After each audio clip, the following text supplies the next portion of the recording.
atas kesempatannya Kak. Jadi saya Nadia Ursula dari SMA Stradivarius 1 Yogyakarta. Saya ingin bertanya ke Pak Arifin. Jadi pertama tuh, sebentar saya ganti background bentar. Nah di sini tuh saya dapat di belakang saya ini tuh saya dapat dari internet Physics Update. Nah ini penelitinya itu dari MIT dan New Hampshire. Nah di sini tuh gimana sih nangkep gambar astronomi seperti ini, terus analisa merger black hole dan bintang neutronnya itu gimana. Nah terus ini kan menurut peneliti itu kan ini tuh dapat menghasilkan heavy element atau seperti emas gitu. Nah sebagai hasil efek gravitasi. Nah itu gimana sih cara menganalisisnya gitu. Terus yang kedua tuh bagaimana kita secara nyata bisa ke sana beneran, ke luar angkasa gitu, nggak cuman berdasarkan foto astronomi aja gitu. Terus yang ketiga, bagaimana teknologi sekarang itu seperti AI dan IoT ini bisa bergabung di sistem autonomous dan data cloud sehingga kita dapat mempermudah bermain di dalam bidang astronomi, bisa kapanpun, bisa dimanapun. Itu bagaimana? Terima kasih. Makasih banget Nadia atas pertanyaannya yang agak panjang ya. Aku jujur sangat pusing dengarnya, tapi pasti Kak Arifin bisa jawab. Silakan Kak Arifin. Oke, terima kasih banyak Nadia. Pertanyaan yang bagus banget. Jadi mungkin dua ya yang saya tangkap pertanyaan besarnya itu. Satu, gimana kita bisa analisa, satu dari gambar, analisa merger black hole dan hasilnya gimana. Yang kedua, tentang ini ya, mungkin sistem IoT, AI itu bagaimana bisa memajukan penelitian astronomi gitu ya. Oke. Pertanyaan pertama, sorry to say, gambar itu artist impression. Jadi kita nggak akan pernah bisa dapat gambar itu secara nyata. Jadi secara nyata teknologi kita saat ini belum bisa dapetin neutron star atau black hole yang merger jauh di sana. Satu, kenapa? Kita tidak pernah berharap objek itu dekat. Karena kalau mereka merger, itu mereka ada namanya gamma ray burst dari ilmu fisika tuh. Karena ya atom-atom itu diffuse dalam waktu yang cepat, akan banyak radiasi-radiasi mematikan yang meledak. Nah, kalau radiasi itu sampai ke bumi, itu bisa menghancurkan kita sebagai makhluknya. Itu satu. Yang kedua, kalau black hole merger itu jarang sekali kelihatan cahayanya. Yang menarik itu nanti mungkin Nadia bisa coba cari, itu ada namanya gravitational wave, saya lupa GW berapa. Tapi saat dia merger, itu ada satu observatorium gelombang gravitasi mendeteksi, oh ini ada merger. Tapi karena dia bentuknya itu di bumi, di bawah tanah, dia hanya bisa mencari kurang lebih areanya di situ. Tadi ingat gambarnya Subaru, hanya ada kotak hijau, dan kotak hijau itu sangat luas. Jadi dari merger itu orang bisa tahu akan ada merger di situ. Dari ilmu fisika kita bisa tahu dari merger itu akan ada gamma ray burst dan ada ledakan bintang. Jadi harusnya ada sebuah titik yang dia makin terang kemudian hilang kembali. Jadi notifikasi ini itu dikirim ke seluruh observatorium di dunia.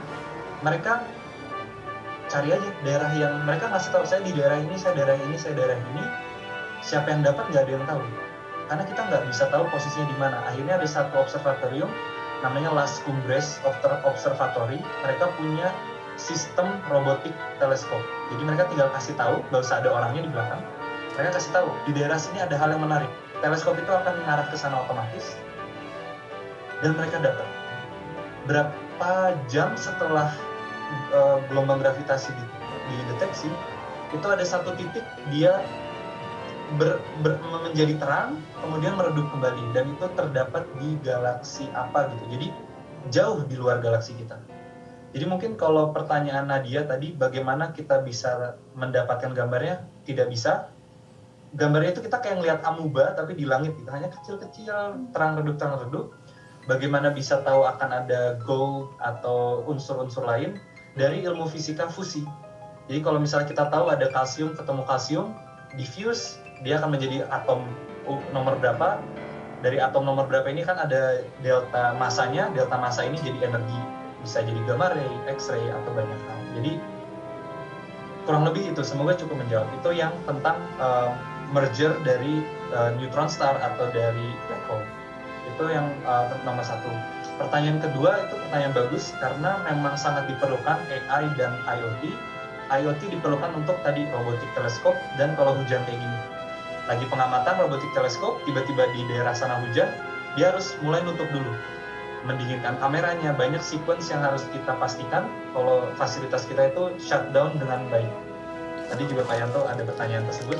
Pokoknya itu perlu banget IoT, untuk AI juga perlu untuk tadi prediksi cuaca, dan tadi Nadia lihat sendiri, titik-titiknya tuh banyak di Subaru.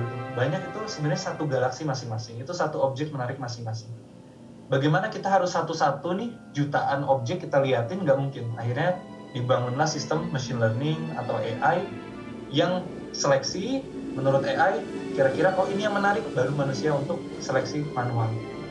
Begitu. Jadi banyak sekali sebenarnya, dan tidak hanya astronomer, jadi nggak cuma orang fisika dan astrofisika yang masuk berkarya di astronomi. Sekarang banyak banget orang elektro, orang computer science untuk membangun sistem-sistem analisa seperti itu. Semoga cukup menjawab, Nadia. Tapi pertanyaannya bagus sekali, dan gambarnya keren tuh background-nya. Ya, terus saya satu pertanyaan ada yang belum terjawab, itu gimana kita bisa secara nyata bisa ke sana beneran, itu keluar angkasa beneran itu gimana? Gak cuma lihat dari foto astronomi doang gitu. Gimana? Oke, good question. Saya nggak mau mendemotivasi, tapi mungkin di masa yang akan datang akan diciptakan mesin waktu atau mesin light jump seperti di Star Wars, tapi akan sangat jauh lokasinya. Jadi harapannya semoga kita bisa ke sana, tapi dengan teknologi yang kita miliki saat ini, mungkin kita baru bisa melihat artist impression-nya dulu. Tapi kalau misalnya mau mengerti space travel yang menurut saya realistik ya, jangan Star Wars ya, Star Wars itu sangat ideal. Nonton Ad Astra, Menuju Bintang, itu film bagus ya, semoga udah nonton. Itu menurut saya yang paling realistik space travel itu seperti itu. Nanti saya tuliskan di chat juga. Itu film yang mendeskripsikan bagaimana space travel itu ada impact-nya ke psikologi kita. Tapi semoga ada teknologi yang lebih baik dan space travel menjadi ya entertainment atau leisure lah. Terima kasih Nadia. Iya. Terima kasih Pak Arifin. Makasih Nadia pertanyaannya, dan makasih juga Kak Arifin udah jawab pertanyaan Nadia. Selanjutnya tadi ada pertanyaan dari Alan dari SMA Kolose de Brito, tapi udah dijawab ya sama Kak Arifin.